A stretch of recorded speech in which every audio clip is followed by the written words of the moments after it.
बिहार मृदा शिक्षण समूह में आप सभी का हार्दिक अभिनंदन। हमने इससे पहले अर्थालंकार में उपमा, रूपक और उत्प्रेक्षा अलंकार की चर्चा की है। हमने उदाहरणों के माध्यम से उन्हें समझने का प्रयास किया है। आज हम उत्प्रेक्षा अलंकार है उसको और उसके भेदों को अच्छे से समझेंगे। आपको कल उत्प्रेक्षा अलंकार की पहचान बताई, आज आप उसके भेद देखिए। उत्प्रेक्षा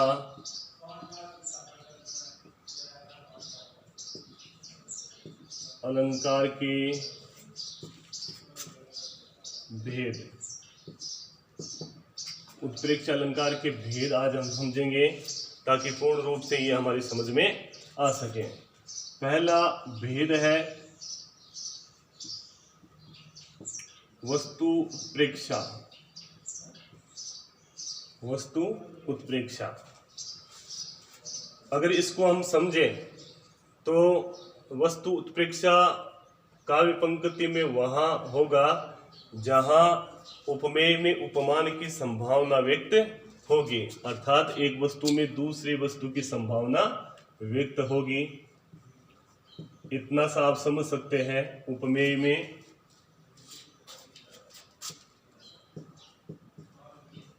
उपमान की संभावना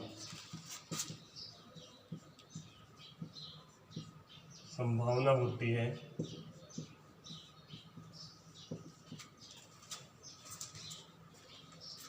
जहां उपमेय में उपमान की संभावना होती है वहां वस्तु उत्प्रेक्षा अलंकार होता है। हम एक उदाहरण के माध्यम से इसे बड़ी सरलता से समझ सकते हैं, उदाहरण लेकर, क्योंकि इससे पहले हमने जो उत्प्रेक्षा अलंकार है उसमें हमने पढ़ा है कि संभावना व्यक्त होती है। तो यहाँ देखिए वस्तु उत्प्रेक्षा, यहाँ भी संभावना व्यक्त होती है उपमेय में उपमान की। हम एक उदाहरण लेकर इसको समझते हैं।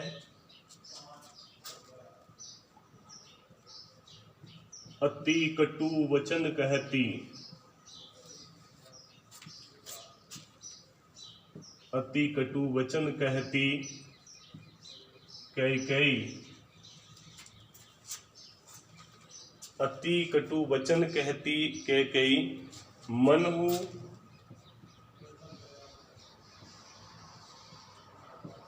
लोन जरे पर देई। यहाँ आप देख सकते हैं कि उपमेय में उपमान की संभावना व्यक्त हुई है। यहाँ कहा गया है कि अति कटु वचन कहती कैकेयी, मनहु लोन जरे पर देई। यहाँ देखिए क्या बात कही गई है। कैकेयी के मुख से निकले जो वचन थे वो बहुत ही कड़वे थे और वो वचन जले हुए पर नमक का काम कर रहे थे। अब देखिए वचन कैसे थे, जले हुए पर नमक का काम करने वाले। यहाँ देखिए संभावना व्यक्त किस प्रकार हुई है। कैकेयी के मुख से निकले हुए कड़वे वचन है वो कैसे थे, जिस प्रकार जले पर नमक होता है उस प्रकार थे। तो आप देख सकते हैं वस्तु उत्प्रेक्षा है, इसमें उपमेय में उपमान की संभावना व्यक्त की जाती है। अब हम इसके दूसरे भेद को देखते हैं। दूसरा भेद है हेतु उत्प्रेक्षा। हेतु उत्प्रेक्षा, यहाँ देखिए लिखा हुआ है हेतु, जिसका अर्थ है कारण। हम समझ सकते हैं कि यहाँ पर कारण न होते हुए भी कारण मान लिया जाता है। उपमेय में उपमान की जो संभावना व्यक्त हो रही है उस समय वैसा कोई कारण नहीं होता है, लेकिन कारण मान लिया जाता है।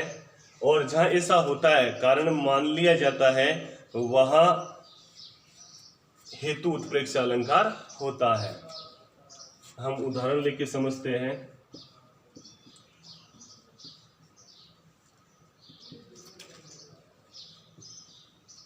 मानो कठिन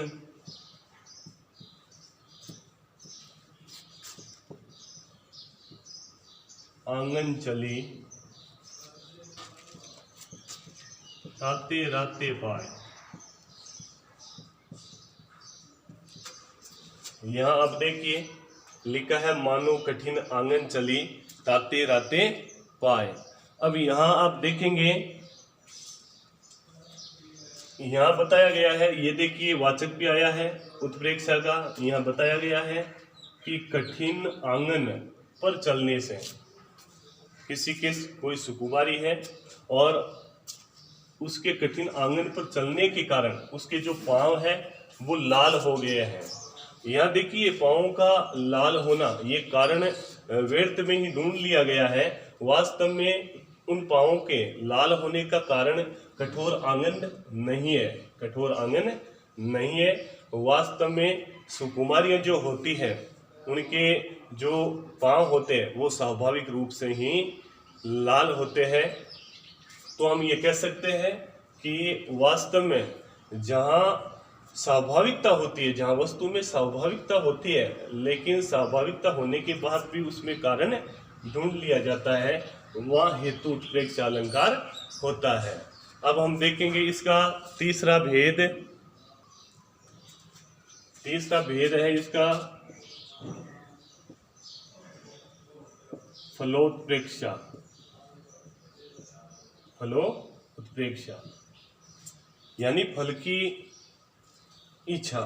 हम कह सकते हैं कि किसी कार्य के होने का उद्देश्य, किसी कार्य के होने का उद्देश्य वह नहीं होता है जो यहाँ बताया जाता है। यानी अफल में फल की इच्छा व्यक्त की जाती है, संभावना व्यक्त की जाती है।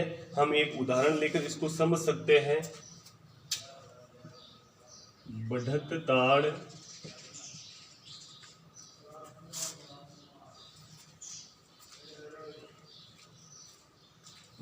ताड़ को पेड़ मनु, यह मनु चुमन आकाश।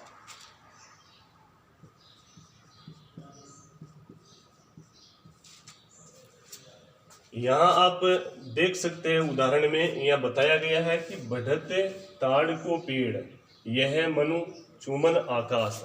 अब यहाँ जो ताड़ का पेड़ है उसके बढ़ने का उद्देश्य है या उसका फल ये नहीं है कि वो आकाश को चूम सके। वास्तव में जो ताड़ का पेड़ होता है उसकी बहुत ज़्यादा ऊंचाई होती है और इसलिए ये संभावना व्यक्त कर ली गई है। अफल में फल की इच्छा है वो कर ली गई है, उद्देश्य है वो बता दिया गया है कि आप ऐसा मान लो कि मानो वो आकाश को चूमना चाहता है, जबकि ताड़ के पेड़ का उद्देश्य आकाश को चूमना नहीं है। वो स्वाभाविक रूप से ही उसकी लंबाई होती है, वो ऊंचा होता है।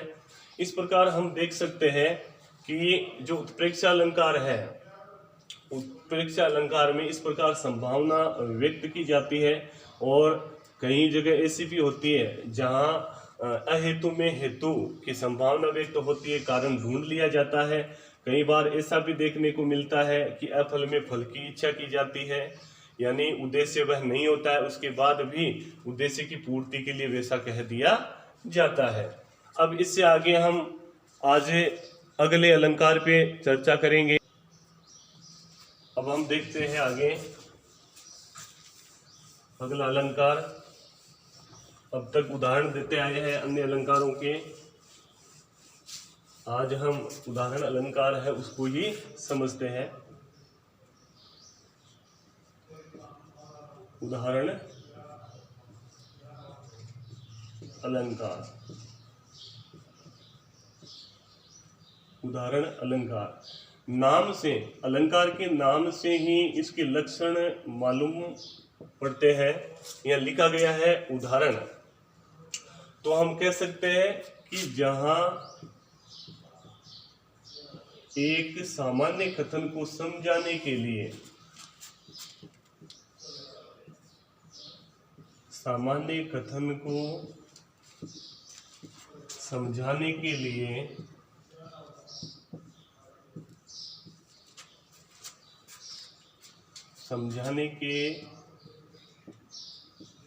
लिए कोई दूसरा कथन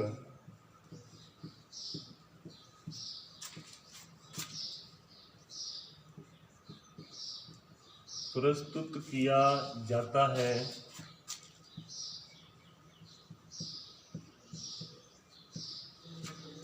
आप लक्षण देख सकते हैं। बताया गया है कि जहां एक सामान्य कथन को समझाने के लिए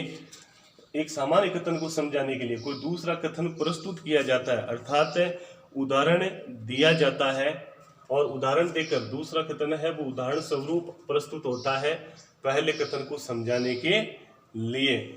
और ये भी कह सकते हैं कि जो पहला सामान्य कथन है दूसरा प्रसिद्ध कथन उसकी पुष्टि करता है, वहाँ उदाहरण अलंकार होता है। हम एक सरल सा उदाहरण लेकर समझते हैं। अगर हम उदाहरण की बात करें तो एक सरल सा उदाहरण लेके इसे बड़ी आसानी से समझ सकते हैं। नैना दे बताए सब, नैना दे बताए सब।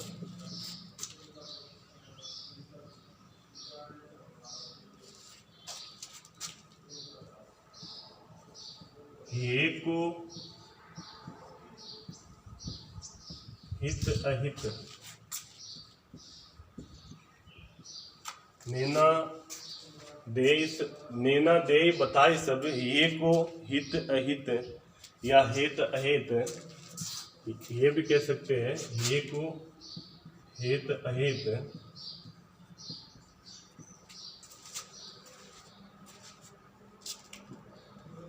जैसे निर्मल आरसी,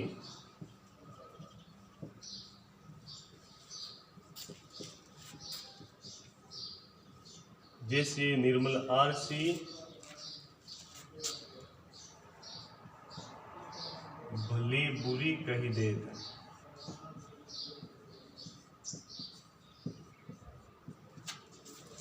यहाँ आप उदाहरण देखिए क्या बताया गया है। नैना दे बताए सब, ये को हेत अहित, जैसे निर्मल आरसी भली बुरी कही देत।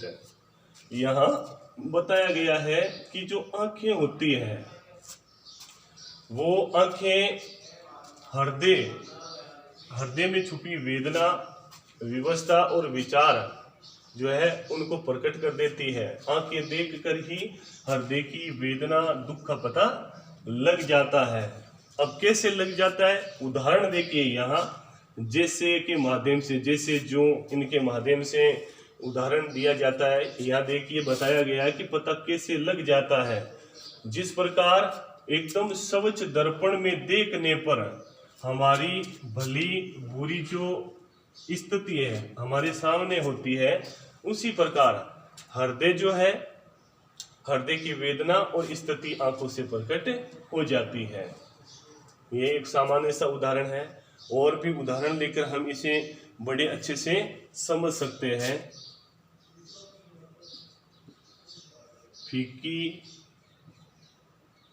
फीकी पे निकी लगे,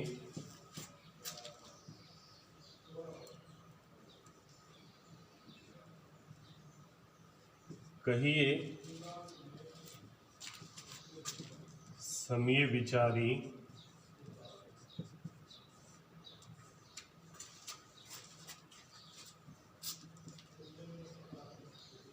सबको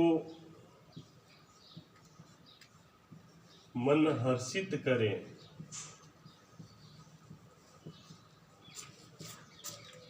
जो विवाह में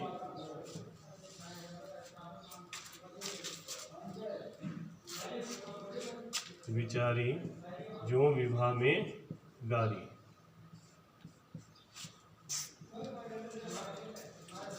ये उदाहरण है आपके सामने, आप बड़े अच्छे से इसे समझ सकते हैं। फीकी पे निकी लगे, कहिए समय विचारी, सबको मन हर्षित करे, जो विवाह में गारी।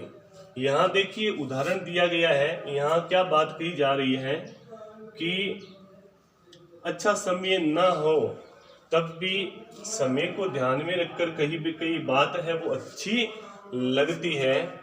और सुन के सबका मन हर्षित होता है।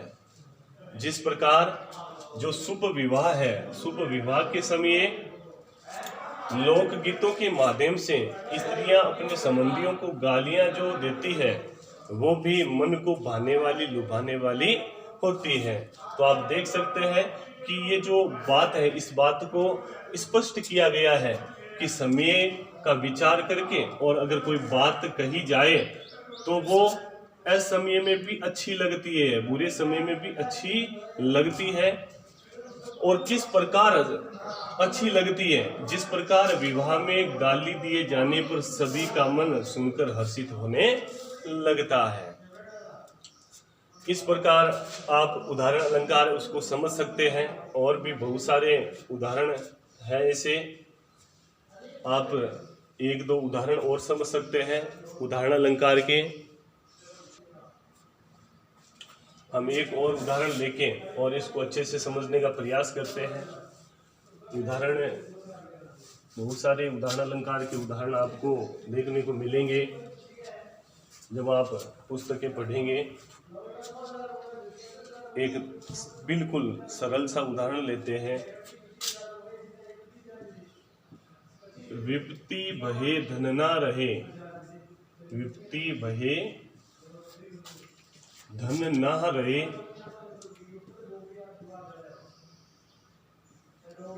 रहे जो लाख करोड़।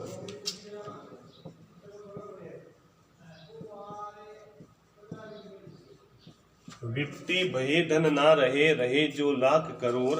नभ तारे छिप जात है,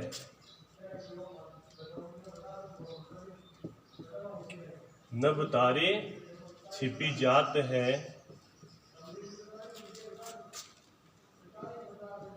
जो रहीमन भये भोर, जो रहीम भये भोर। ये देखिए एक और आसान सा उदाहरण है, आप इसे बड़ी सरलता के साथ समझ सकते हैं। यहाँ लिखा है कि विपत्ति भये धन ना रहे, रहे जो लाख करोड़।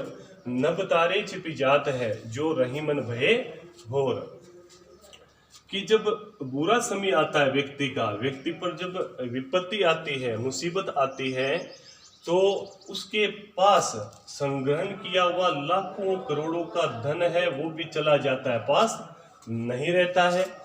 अब उदाहरण देकर समझाया गया है कि किस प्रकार वो पास नहीं रहता है। तो आप देख सकते हैं कि नभ तारे छिप जात है, जो रहीमन भये भोर। रात्रि के समय में आकाश में चमकने वाले असंख्य तारे भोर के होते ही क्या होते हैं, आकाश में छिप जाते हैं। उसी प्रकार जब विपत्ति का समय आता है तो पास कितना ही धन हो वो चला जाता है। और भी बहुत सारे ऐसे उदाहरण हैं, आप बड़ी आसानी से इन्हें समझ सकते हैं। जैसे हम एक दो और उदाहरण की बात करें, या मैं आपको एक दो और उदाहरण बताऊं, तो आप उदाहरण ले सकते हैं कि जो पावे अति उच्च पद, जाको पतन निदान, जाको पतन निदान। जो तपी तपी मध्यान लो, असत होत है भान। जो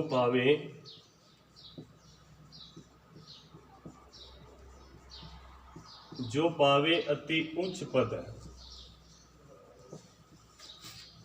ताको पतन निदान।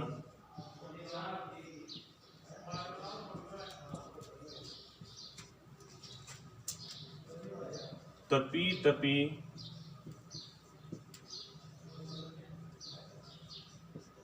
मध्यान लो,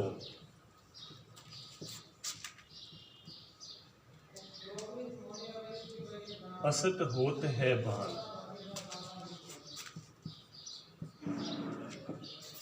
ये देखिए आपके सामने बहुत अच्छा उदाहरण है, आप इसे बड़ी आसानी से समझ सकते हैं